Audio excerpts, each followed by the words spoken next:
Hello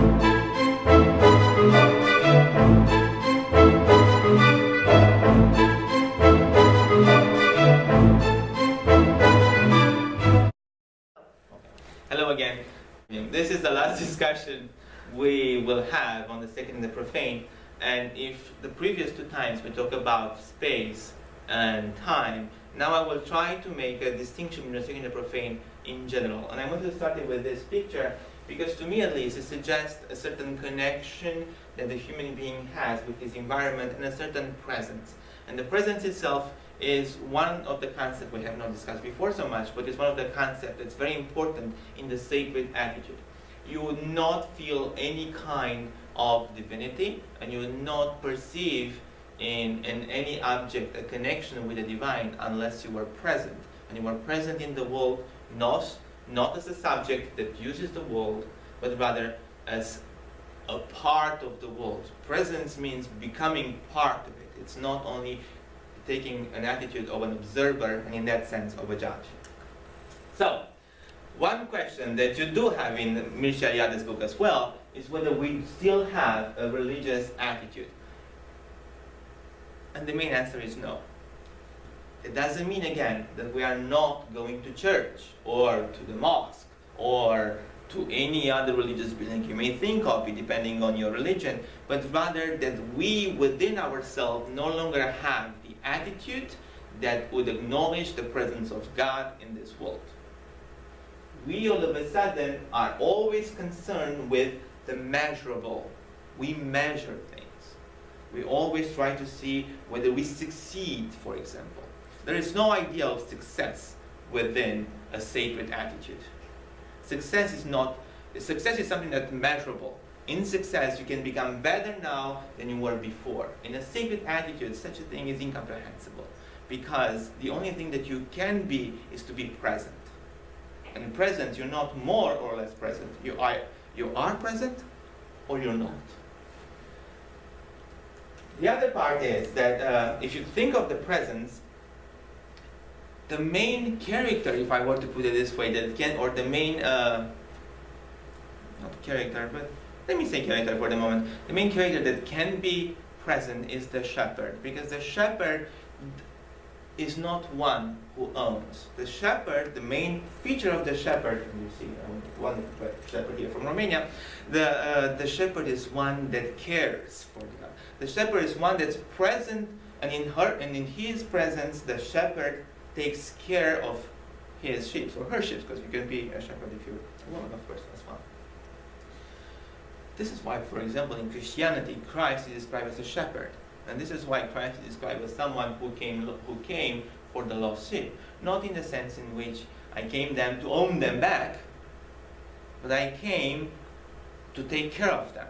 And my care for my sheep does not change in accordance with what the sheep does. It's always a presence.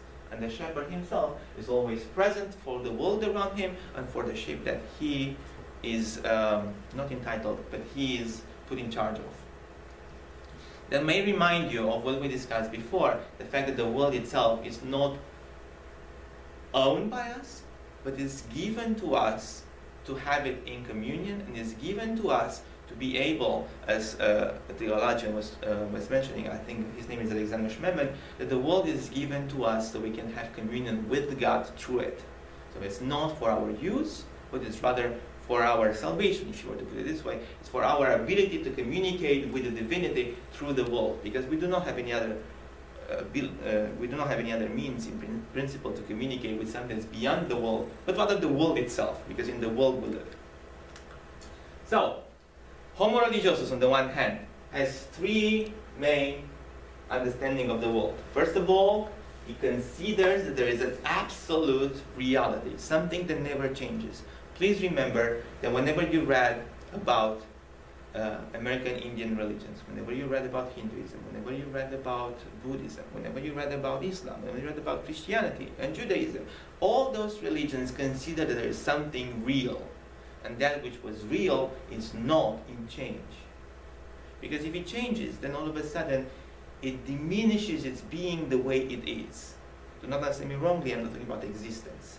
Obviously, the chair itself exists, but in some respect the chair changes. Whenever we talk about reality, we talk about a reality beyond of this world, a reality that never changes and is always the same way, and in fact is that thing which gives reality to our own world. And that which is manifests itself in the world.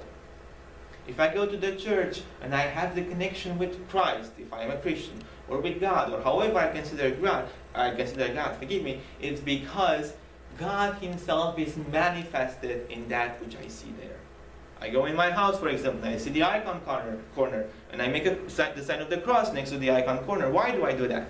Because Christ, or God, or the Trinity, or whatever you may consider your divinity, is that which is manifested to me there. I have the communion, or I have the connection with it.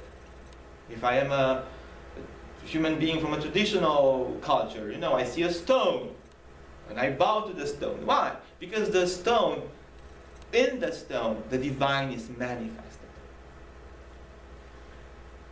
The other part, and the last part, is that that which is real sanctifies the world. This world in which we live has no reality unless it is sanctified in the sacred attitude again, unless it is sanctified by the real itself, by the divinity itself. Otherwise, the world itself is incomprehensible in the sacred attitude. Now, if you think about the non-religious human being, the non-religious human being refuses transcendence, period. I mentioned before that the main problem, and I heard a theologian talking about that, he said, the problem of our modern world is not that we do not believe in God, because we all apparently do, or the majority of people do, but rather that we act as if God were not present. The non-religious human being refuses transcendence, refuses to think of a world beyond this world. Not because he is unfaithful, not because he's an atheist. You could be faithful and still refuse transcendence because you act every day, or we act every day in that sense, as if God was not present. Such a human being accepts the reality of this world, and actually makes, not reality, forgive me, accepts the relativity of this world, and it makes relativity the new God. And in some respect, you could say that in our modern world, relativity is the new God. Everything is possible, as if that is the only thing that is true. More than that, the last point is that the non-religious human being sees himself as the agent for every action. It sees himself as the source for his or her own good, or the source for his or her own bad sometimes. Everything comes from me. I am an independent human being, utterly unconnected with anyone else. And everything that I have has the source within me. In that sense, in our world, we replace the sacred with myths and rituals that remind us of the sacred. And consider just how stores are structured. You just had, what was it, February 14th, St. Valentine's Day. This is done. Now we have, I think, Easter. So we have eggs, the colors for Easter. Easter is done. Then we have something in May. Memorial Day. And we have whatever you buy for Memorial Day. This is done. Then you replace with Halloween. Probably I'm going too fast.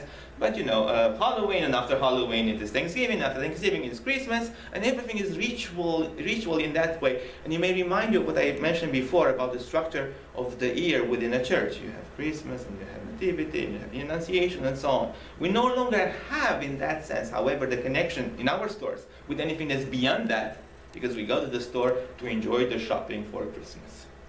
Not to experience anything beyond that, but it reminds us of myths and rituals that we may have had before with the connection with divinity. We are going to shopping ritualistically, and even we go to work, for example, because it's the thing to do, and we have no presence within it. But rather it's the thing that you do every Monday to Friday, and then it's the thing to do every Saturday to Sunday. You go to church, or you go to, I don't know, experience nature. Not because you are present and you enjoy the world and you are going to be in communion with the world, but rather because you have got so much used to it and you cannot not do it. A couple of final words. The non-religious man becomes, from that perspective, his own God.